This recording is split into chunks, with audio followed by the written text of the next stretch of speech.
Olá, bem-vindo, bem-vinda aqui à TV Comunitária de Belo Horizonte, a TVC-BH, a mais um programa Palavra Ética. Eu sou Gilvanda Luiz Moreira, lembrando que a programação da TV Comunitária está acessível também via internet, pelo seguinte endereço, tvcbh.com.br, e é também TV a canal, pelo canal 6 da NET, canal 13 da Oi.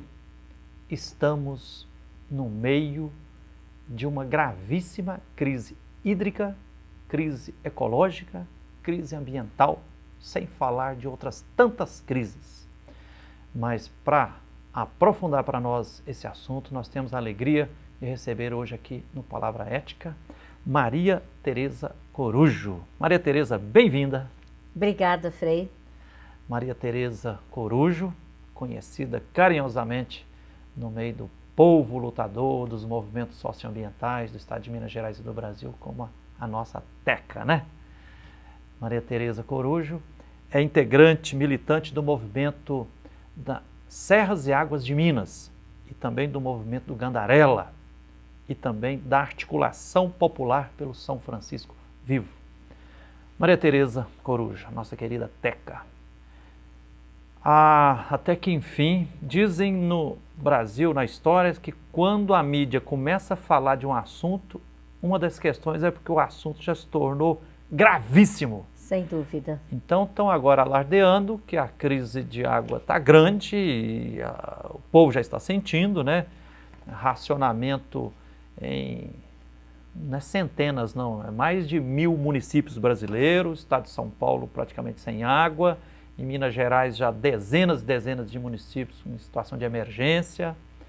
E a mídia, os grandes meios de comunicação, o foco principal é dizendo: povo, população, olha, incentivaram vocês a gastar com eletricidade, tudo, ventilador e tudo, agora vocês têm que economizar.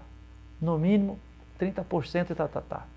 Primeira perguntinha, qual a análise que você faz do tratamento geral que os grandes meios de comunicação estão dando para essa questão da crise de água?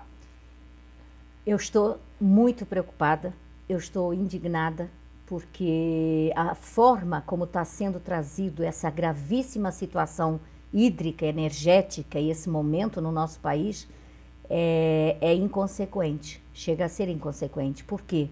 Porque está sendo trazido para a população que, por exemplo, temos que rezar para chover mais, está sendo trazido que cabe a nós como se São Pedro e Deus fosse o culpado, né? É verdade, no entanto, então está se desconhecendo o que você trouxe. Nós estamos vivendo no planeta Terra uma grave crise de aquecimento global. Existem diversos estudos, está sendo divulgado que o regime das chuvas não vai ser mais o mesmo, que a questão vai se agravar.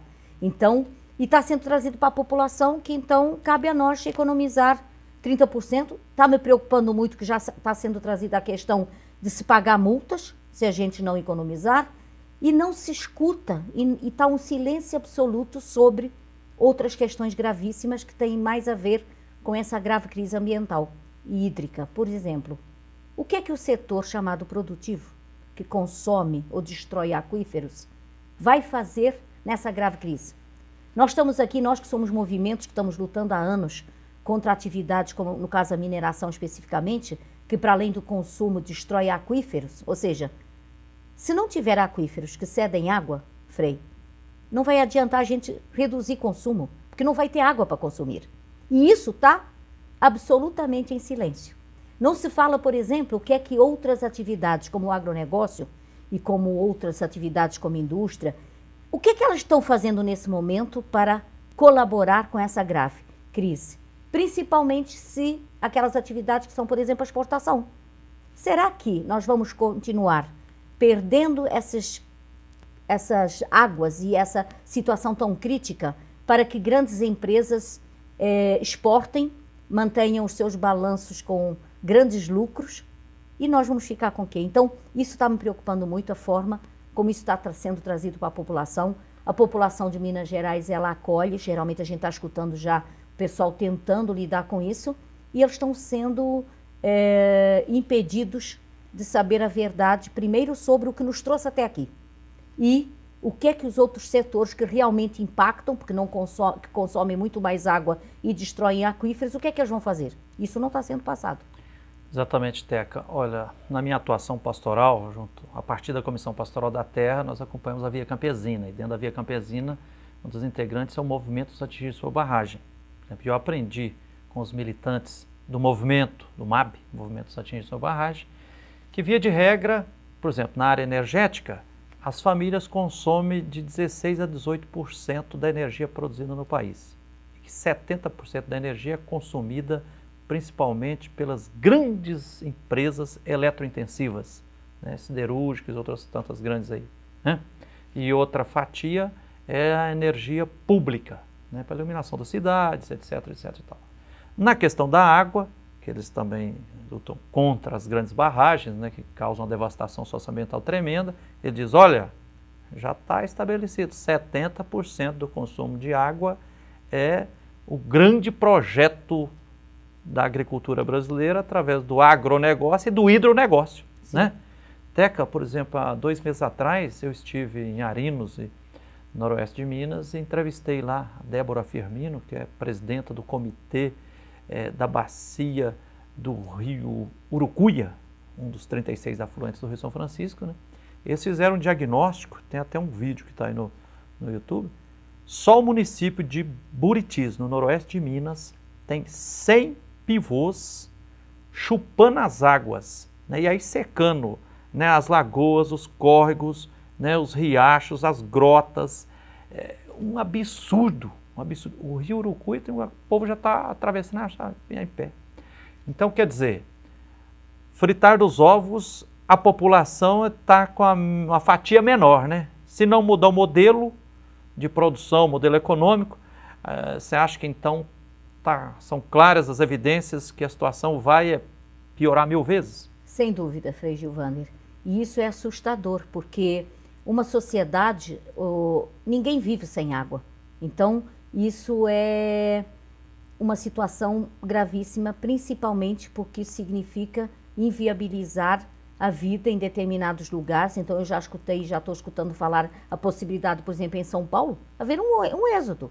Como é que uma cidade como São Paulo vai continuar existindo e pessoas morando, trabalhando, se não tiver água chegando? Hoje escutei nas notícias outros lugares que as pessoas já estão há 10 dias sem água.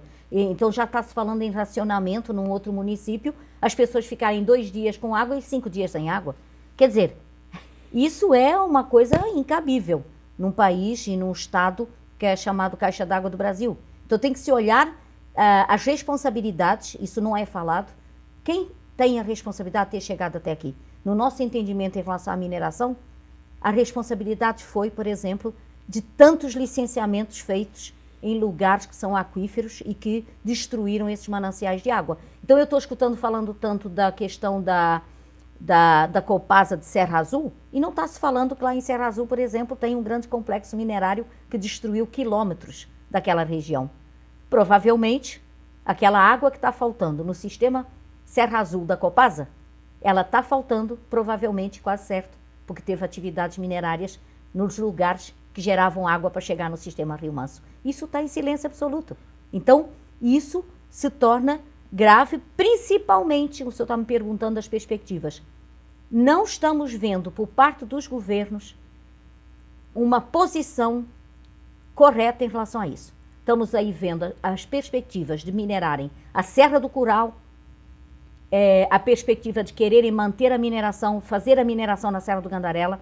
O norte de Minas vai ter uma audiência pública dia 5, porque a SAM insiste em minerar o norte de Minas. SAM é uma companhia minerária? É uma companhia mineradora que tem um projeto no norte de Minas, Riacho do Machados, Grão-Mongol, e que insiste em fazer um empreendimento minerário que envolve mais um mineroduto em Minas, numa região em que o teor de minério é baixíssimo, então significa uma devastação muito maior para atender as intenções de lucro da mineradora.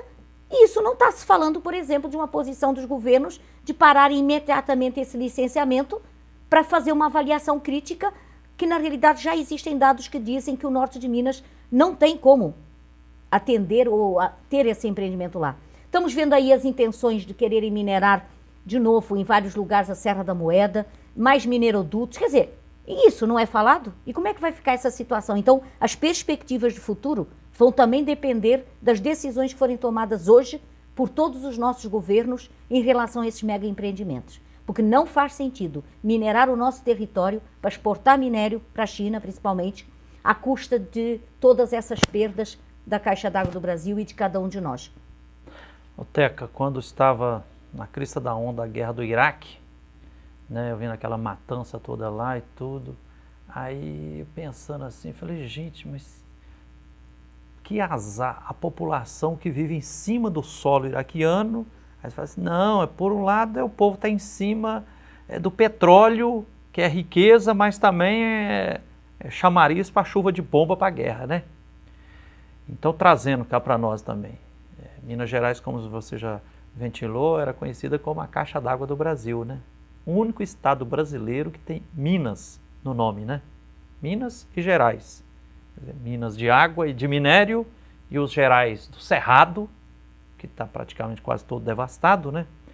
Então, Teca, você concorda assim que eu sinto que, por um lado, é uma graça ser mineiro e viver no território de Minas Gerais, mas por outro lado também é uma responsabilidade tremenda, porque, por exemplo, já tem até matéria de ontem no jornal dizendo 4 minerodutos em funcionamento, falando de mais 2 em construção, mas você me dizia aqui em off que na prática são mais 6 que estão sendo projetados, sim, né? Sim. São Paulo já querendo que o rio que nasce em Minas Gerais, Paraibuna, socorra para lá. Outros querem levar a água de Minas para socorrer Rio de Janeiro também, que já está com esse e tal, né?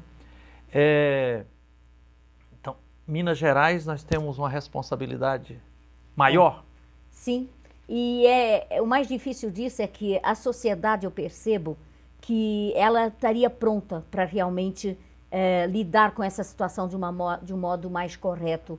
E o que me assusta é que quem está com o poder de fazer essa gestão, de tomar decisões, que são os nossos governantes em todas as esferas, eles não estão realmente fazendo o seu papel em relação ao direito coletivo. Então, para mim e para esses movimentos que estão nessa luta, teria que, por exemplo, os nossos governos decidirem imediatamente suspender qualquer licenciamento de empreendimentos ambiental, de empreendimentos que diretamente afetam a água de uma forma ou outra, ou com consumo, no caso do agronegócio, ou empreendimentos que destroem espaços territoriais que têm esse papel de recarga, acúmulo e ceder água, que no caso seriam os empreendimentos de mineração. Como é que nós estamos começando um ano com essas ameaças ao mesmo tempo em Minas, da Manabi insistindo em manter o seu empreendimento, a questão da audiência pública solicitada pela sociedade, a questão da ameaça ao Gandarela, a ameaça agora à Serra do Curral e todas as outras. Isso não faz o menor sentido. Eu coloquei que é uma questão de soberania, uma questão de segurança nacional. No nosso entendimento, a questão é tão grave que teria que ser uma questão de segurança nacional.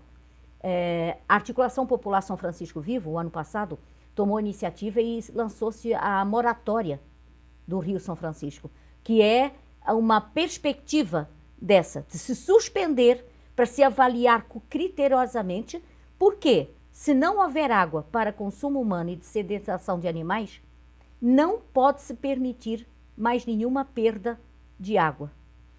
Teca, a prosa está boa, mas nós vamos ter que fazer um pequeno intervalo. Nós estamos hoje aqui no Palavra Ética entrevistando Maria Tereza Corujo, nossa querida Teca, integrante militante no movimento Serras e Águas de Minas, do movimento Gandarela e da Articulação Popular São Francisco Vivo.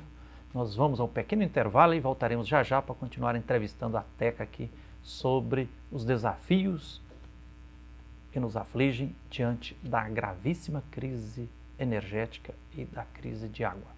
Espere aí.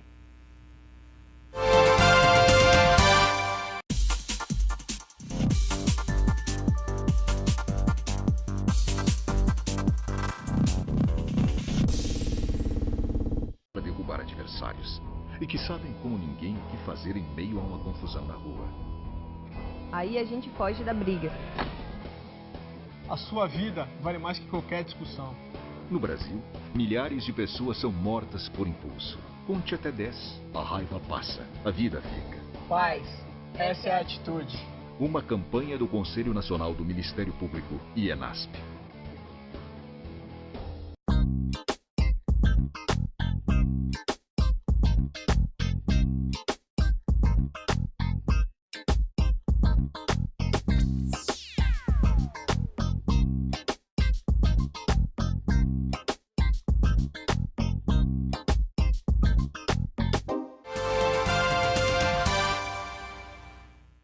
Olá, estamos de volta com o programa Palavra Ética aqui na TV Comunitária de Belo Horizonte. Eu sou Gilvando Luiz Moreira e hoje nós estamos entrevistando Maria Tereza Corujo, a nossa grande teca, ardorosa defensora das questões socioambientais no estado de Minas Gerais, não só, também no Brasil. Maria Tereza Corujo é integrante do movimento Serras e Águas de Minas, do movimento Gandarela e da articulação popular pelo São Francisco Vivo.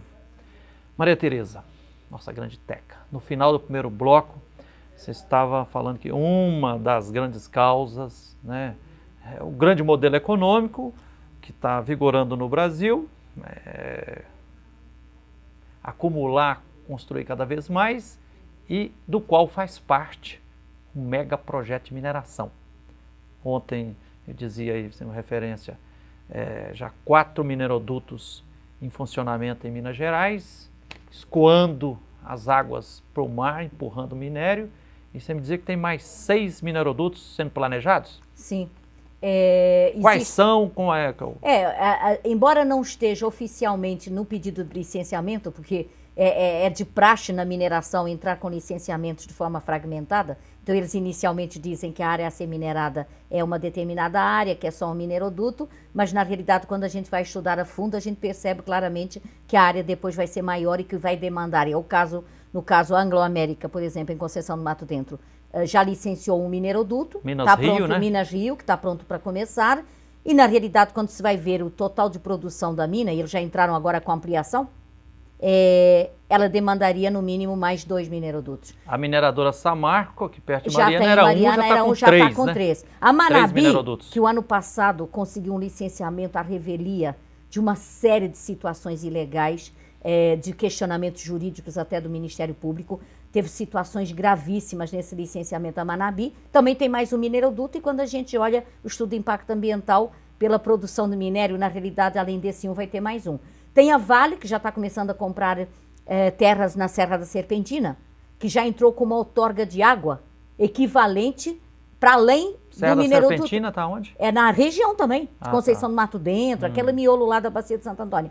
Também já entrou com uma outorga de água, porque eles fazem isso antes. Antes mesmo de pensarem em divulgar para nós os licenciamentos, eles já estão, olha o absurdo, já estão pegando a outorga de água. A outorga que a Vale pediu para aquela região é equivalente ou maior, é maior que a do mineroduto da Minas Rio. Então, nós estamos vendo esse caso típico. A bacia do Rio Santo Antônio, ela não suporta, a população da bacia de Santo Antônio, são 200 mil habitantes aproximadamente. Esse mineroduto Minas Rio, a água que ele consome, daria para abastecer 200 mil habitantes. Como é que essa mesma bacia vai ter 3 minerodutos da Anglo-América, mais 2 minerodutos da Manabi e mais não sei quantos minerodutos da Vale? Isso significa destruir, inviabilizar um território, uma bacia hidrográfica. E a questão dos minerodutos é absurda, porque afinal não é só uma pasta de água com minério. A gente soube recentemente, no acidente que teve grave lá em Conceição, que houve uma grande mortandade de peixes, que na realidade é uma pasta que também envolve amido e soda cáustica. Então imagina o absurdo, você pegar água, que é uma água que aquele território produz nesse processo de recarga, acúmulo, fazer uma pasta com esses produtos, inclusive tóxicos, para levar uma produção de minério lá para o oceano para entrar nos navios, destruindo ao mesmo tempo os lugares que esses mananciais são produzidos, que são as serras e os lugares onde há a mineração. E qual é o sentido disso? E como é que o Minas Gerais vai continuar tendo água com essa quantidade de minerodutos associada com essa quantidade de explorações minerárias nos aquíferos? Isso é uma insanidade. E isso não é trazido pela mídia para as pessoas saberem a verdade. E isso é muito grave. Ô Teca, uns 2 anos atrás eu fiquei estarrecido, indignado na Assembleia Legislativa, acompanhando lá uma audiência. Quem presidia era o presidente da Comissão do Meio Ambiente da Assembleia Legislativa e estava dando lá um título para algumas mineradoras, entre as quais a Samarco, né? E aí, no meio da prosa lá, um engenheiro da mineradora Samarco, tentando justificar a pertinência e a necessidade dos minerodutos, ele dizia assim, não, mineroduto é melhor fazer porque ele é mais viável economicamente, porque se não for mineroduto vai ser um estrago muito maior das rodovias, ferrovias estão superlotadas. E ele dizia lá assim, Um mineroduto consegue transportar por dia de minério empurrado por água o equivalente a 1.500 carretas de minério. Aí eu fiquei pensando, ficar como bom mineiro, né? Falei, se por dia vai em um mineroduto, já tem 4 funcionando e mais 6 sendo projetado em Minas Gerais, se por dia vai o equivalente a 1.500 carretas, aquelas de quase 20 e tantos pneus, né? Imagina a quantidade de água. Então realmente é mais do que um contrassenso, um absurdo pensar, absurdo. Quer dizer, o sangue da Mãe Terra sendo vertido só por uma gula econômica. Enfim, você acha que o mais sensato agora seria paralisar a liberação desses minerodutos que estão sendo não estudados? Só dos minerodutos, dos licenciamentos, porque esses 1.500 caminhões de minério, eles foram à custa da perda de lugares com muito mais quantidade para poder ter os 1.500 caminhões, e esses lugares são os lugares que produzem água. Então, teria que suspender todos os licenciamentos de empreendimentos, no caso a mineração, especialmente, porque eles destroem os aquíferos. Porque a questão não é só consumir a água, é essa que é gravíssima, mas é destruir, porque aquele lugar nunca mais vai produzir água. E esse assunto não é trazido para a população. Então, no nosso entendimento, isso era a principal questão nesse momento. Por quê? Porque trazem para nós que temos que reduzir consumo, mas se não houver água chegando nas bacias hidrográficas para nos abastecer, mesmo que eu reduza 100% do consumo, que significa morrer, porque não vou ter água, não vai resolver o assunto. Então nós temos que ir no X do problema que nos trouxe até aqui. Porque Minas Gerais está na situação que está por causa desses desmandos favoráveis a atividades e, no nosso caso específico, muito a mineração. Ô Teca, o ano passado foi lançado na UFMG um livro, Formas de Matar, de Morrer e Assassinar, que faz uma denúncia federal sobre a imensa devastação socioambiental causada tanto pelo agronegócio quanto pelos grandes projetos energéticos e especificamente pelos projetos de mineração, né? Me recordo que há 11 anos atrás, 2004, era a campanha da Fraternidade sobre a água fonte de vida. Eu estava aqui trabalhando ao lado do Frei Cláudio Van Balen na Igreja do Carmo e nós traçamos uma luta contra a mina Capão Xavier, da MBR Vale do Rio Doce na época, aqui em Nova Lima, né? Na época, por essa história, foi até ameaçado de morte várias vezes. E depois, logo depois, conseguiram o licenciamento ambiental. Licença prévia, licença de instalação, licença de operação e tudo, né? E já se foram 11 anos. E agora, 6 anos depois, uma ação popular que nós tínhamos ingressado na Justiça, a Justiça Federal deu ganho de causa, né, para um deputado, dizendo, de fato, a mina Capão Xavier vai arrebentar com os 4 mananciais que abastecem 10% da água do abastecimento público de Belo Horizonte e tal. Qual a avaliação que você faz? Agora nós estamos diante de um governo novo em Minas Gerais. PT, sob a liderança de Fernando Pimentel, né, novo governador, após 12 anos de PSDB no governo. Qual a avaliação que você faz do tipo de política ambiental no governo de Minas, que estava desaguando especificamente, tratando a questão dos licenciamentos ambientais, e o que precisa mudar agora? A nossa vivência desses anos todos até agora, realmente a questão da mineração, ela vem tendo uma hegemonia no governo do Estado, né, na gestão anterior, que a gente espera que não se repita. Então a gente vivenciou muitas situações claras, inclusive nós temos hoje um ex-secretário de Meio Ambiente, Adriano Magalhães, respondendo uma denúncia criminal a partir de escutas do Ministério Público, onde ele realmente, claramente, favoreceu a empresa MMX do Eike Batista, para que pudesse ter o seu licenciamento. Imagina o que outras coisas que estão por trás. Então isso é um histórico aterrador, porque então todas essas minas que já estão em operação, até que ponto realmente elas não são resultado de esquemas realmente escusos, com muita coisa por baixo, inclusive apoio de campanha. E nós esperamos que nesse novo governo a coisa realmente seja diferente. Eu escrevi essa semana no post lá do Pimentel, que eu espero que nessa caminhada dele realmente, porque na época de Capão Xavier foi ele que, como prefeito, ele favoreceu a Vale para ter Capão Xavier. Então nós estamos esperando que nessa trilha e agora com como essa grave prefeito crise. ele deu uma licença autorizando, Sim, porque lá era território, isso mesmo. propriedade da Prefeitura de Belo Então, eu Horizonte. postei né? essa semana, senhor governador, para além da redução de consumo, existem outras alternativas e outras ações que têm que ser tomadas e que a gente espera, todos os grupos que estão envolvidos com a luta contra a mineração, que isso seja tomado de forma coerente, que se garanta a preservação dos últimos mananciais que estão intactos, como a questão da Serra do Gandarela, para garantir realmente a questão da água. Então, nós esperamos que esse governo atual tenha uma outra visão, uma outra sensibilidade e uma postura mais coerente, porque Minas Gerais, no meu entendimento, desde o ciclo do ouro, nós já demos do nosso sangue, da nossa terra, para exportar primeiro ouro, agora minério, à custa de graves perdas ambientais, sociais. Chega, é a hora. Teca, muito obrigado, nosso tempo esvaiu-se. Maria Tereza Coruja, obrigadão. Então vamos participar, dando a nossa cota de participação de economia, de vida simples, austera, mas não sendo ingênuo diante daquilo que aparece na telinha dos grandes meios de comunicação. Né? Entrevistamos hoje aqui no Palavra Ética Maria Tereza Corujo, que é militante do movimento Serras e Águas de Minas, do movimento Gandarela e da articulação popular pelo São Francisco Vivo. Obrigado aqui à direção da TV Comunitária, aos funcionários que são imprescindíveis aqui nas gravações, nas veiculações dos programas e até o próximo programa, com a graça de Deus.